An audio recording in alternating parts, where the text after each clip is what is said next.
Hello, welcome back to my channel. और आज फिर हम लीनियर इक्वेशन का एक इक्वेशन लेके आए हैं और उसे सॉल्व करना हम आपको बताएंगे। आज का जो हमारा इक्वेशन है वो है 4/5x minus 1/6 is equals to 9/2 minus 2x। ठीक है, इसे हमें सॉल्व करना है। जो लास्ट क्वेश्चन था, अगर आपने नहीं देखा है तो ज़्यादा टेंशन वाली बात नहीं है, बट अगर आप देख लोगे ना तो आपको थोड़ा सा आइडिया मिल जाएगा। बट चलो कोई नहीं, आप यहाँ से ही देखना और हर एक स्टेप अच्छे से समझना। और इन केस कोई डाउट है ना तो आप सीधा कमेंट सेक्शन में कमेंट करना या फिर डिस्क्रिप्शन बॉक्स में व्हाट्सएप नंबर है, आप सीधा व्हाट्सएप करना और अपना डाउट पूछना। Is it clear? चलो अब मैं आपको सॉल्व करके बताता हूँ। देखो, हमारा क्वेश्चन है 4/5x minus 1/6 is equals to 9/2 minus 2x। तो सबसे पहले ना आपको ये जो इक्वेशन है 4x/5 minus 1/6 is equals to 9/2 minus 2x, और इसे इसके बाद में बाय 1 अपने मन से लगा देना है। ठीक है, क्यों? क्योंकि लास्ट क्वेश्चन में भी मैंने बताया था कि जब कोई नंबर अकेला पड़ा हुआ है ना तो आप उसके नीचे 1 लगा सकते हो। ठीक है, उसके बाद आपको एलसीएम लेना है 5 और 6 का।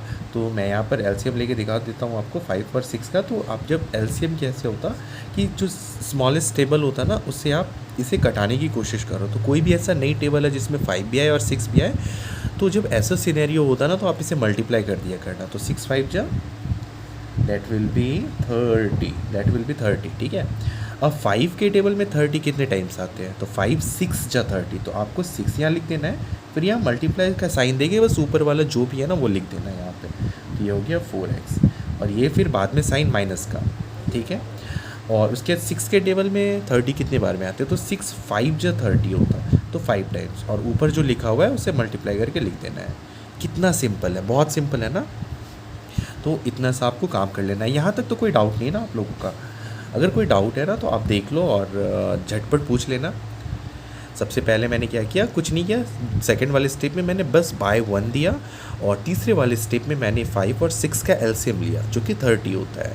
फिर 35 के टेबल में 30 कितने बार में आते हैं? तो 5 6 जब 30 होता है, तो 6 मैंने यहाँ लिख दिया, फिर मल्टीप्लाई करके ये ऊपर वाला लिख दिया 4x। फिर ये माइनस का साइन माइनस यहाँ पे उतार दिया।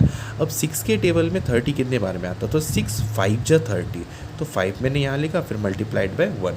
ठीक है, उसके बाद इज इक्वल्स टू देना है। अब इस साइड वाले को सॉल्व करना है। 2 और 1 का एलसीएम 2 ही होगा। ठीक है, उसके बाद 2 के टेबल में 2 कितने बार में आते हैं? ऑब्वियसली 1 बार में आते हैं, तो 1 यहाँ पर लिखना है, फिर मल्टीप्लाई का साइन देना है, फिर ये 9 उतार देना है, फिर ये माइनस उतर जाएगा। फिर 1 के टेबल में 2 कितने बार में आता है? तो 1 के टेबल में 2 जो है वो 2 टाइम्स आता है, तो हमने यहाँ 2 लिख देना है, फिर मल्टीप्लाई 2x कर देना है। ठीक है, यहाँ तक आई होप क्लियर हो गया होगा। यहाँ तक सिंपल है। ठीक है, आगे तो इससे ज़्यादा ही सिंपल है, बट यहाँ तक सिंपल है। ठीक है, उसके बाद आप 6 4 जा 24 मल्टीप्लाई कर दो, 24x माइनस 5 1 जा 5/30। ठीक है, इज इक्वल्स टू 9, फिर माइनस 2 2 जो 4x/2। ठीक है, यहाँ तक हो गया। अब क्या करोगे आप? तो अब लास्ट क्वेश्चन अगर आपने देखा था तो मैंने जब यहाँ तक पहुँचा था तो उसके बाद मैंने क्रॉस मल्टीप्लिकेशन कर दिया। तो यहाँ पर भी आप क्रॉस मल्टीप्लिकेशन कर सकते हो। ठीक है, कर सकते हो। क्यों? और कुछ हो सकता है क्या? हाँ, हो सकता है कि आप 2 1 जा 2 और 2 15 जा 30 यहाँ पे आप डायरेक्ट कटा दो, बट मैं अभी सजेस्ट नहीं करूँगा कि आप डायरेक्ट कटाओ। आप स्टेप वाइज स्टेप सीखो और अच्छे से कटाना बाद में। ठीक है, तो आप इसको यहाँ पे मल्टीप्लाई करो, तो ये हो गया 2 और ये हो गया 24x माइनस 5, और इधर 30, और ये हो गया 9 माइनस 4x। ठीक है, अब आगे फर्दर हमें फिर मल्टीप्लिकेशन करनी है। तो 24 2 जा 4 2 जा 8 2 2 जा 4, 48x माइनस 5 2 जा 10 इज इक्वल्स टू 9 3 जा 27 माइनस 4 3 जा 12।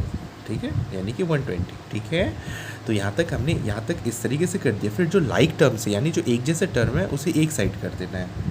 तो 48x और इधर माइनस 120 है, तो माइनस 120 जब राइट हैंड साइड में है, हम इसे लेफ्ट हैंड साइड लाएंगे, तो ये क्या हो जाएगा? माइनस 120 से प्लस 120x। Very good. ठीक है, फिर ये 270, और इधर माइनस 10 है, इधर से इधर आएगा तो हो जाएगा प्लस 10। ठीक है, फिर हमें इसे ऐड कर देना है। तो 8 और 168x इज इक्वल्स टू 280। ठीक है, यहाँ तक हमने कर लिया। अब फर्दर मैं यहाँ पे साइड कर देता हूँ, नीचे स्पेस नहीं है। अब जो हमारा इतना आ गया 168x is equals to 280, so x is equals to क्या हो जाएगा 280/168।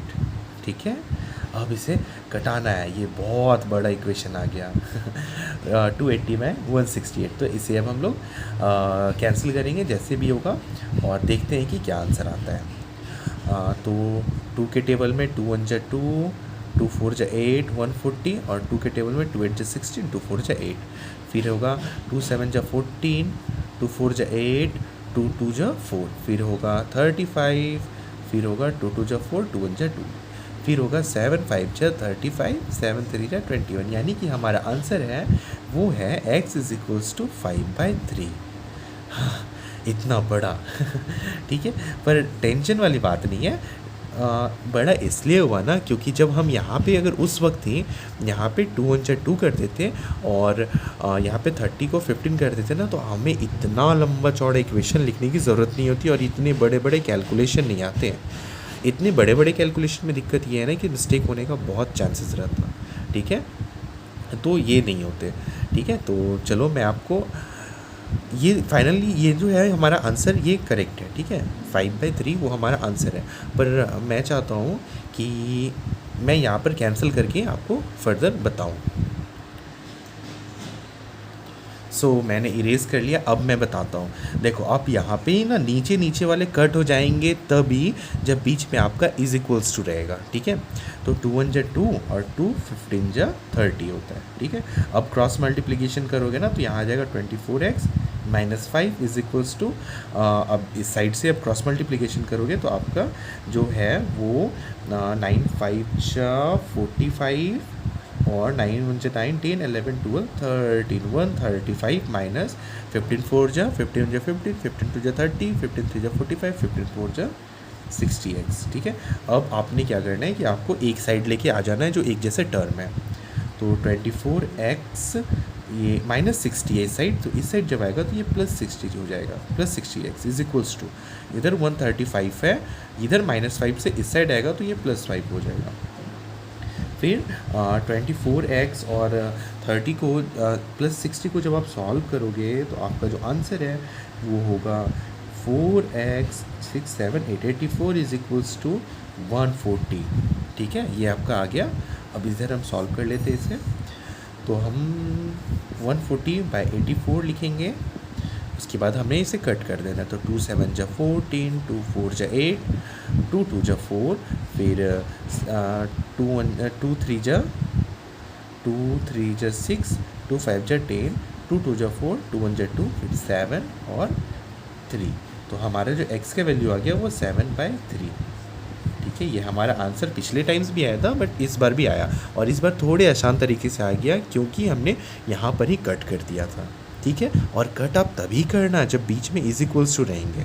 ठीक है, और ये x का वैल्यू से हमें क्या पता चलता है, ये जो हमारा x निकला 7/3, इससे हमें ये पता चलता है कि अगर आप ये वाले इक्वेशन में x की जगह में 7/3 पुट कर दोगे और ये जो 2x की जगह में भी 7/3 पुट कर दोगे, फिर जब आप इसे सॉल्व करोगे तो जितना इधर आएगा उतना ही इधर आएगा, यानी कि जितना राइट हैंड साइड होगा उतना ही लेफ्ट हैंड साइड होगा। ठीक है, so this was the question. I hope आपको ये लीनियर इक्वेशन समझ आ गया होगा, और ये थोड़ा सा लेंदी है, हार्ड तो नहीं बोलूँगा बट ये थोड़ा सा लेंदी है एज़ कंपैरेटिवली जो मैंने पहले बताए थे कुछ क्वेश्चंस। ठीक है, तो आप देख लो। सबसे पहले मैंने यहाँ पर 1 पुट किया, उसके बाद मैंने एलसीएम लिया इस साइड का और फिर इस साइड का।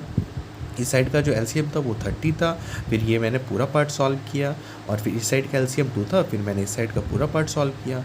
बाद में मैंने क्या किया, 2 1 जा 2 किया, फिर इधर 15 टाइम्स में किया। उसके बाद क्रॉस मल्टीप्लिकेशन 1 से ये पूरे को, फिर 15 से ये पूरे को। फिर जब मैंने किया वो मल्टीप्लिकेशन तो हमारा जो इक्वेशन है वो कुछ इस तरीके से बना। फिर मैंने लाइक टर्म्स को एक साइड रखा और अनलाइक मतलब कि लाइक टर्म्स को एक साइड कर दिया, जैसे कि 24x + 60 और इस साइड 135 और +5। ठीक है, एक साइड किया, और फर्दर जाके जब मैंने सॉल्व किया तो हमारा आंसर जो है वो आ गया 7/3 और दोनों मेथड से हमारा जो आंसर था वो आ गया। आई होप आपको क्लियर हो गया होगा। इन केस कोई डाउट है ना तो आप सीधा मुझसे व्हाट्सएप पे कांटेक्ट करके अपना प्रॉब्लम को सॉल्व कर लीजिएगा।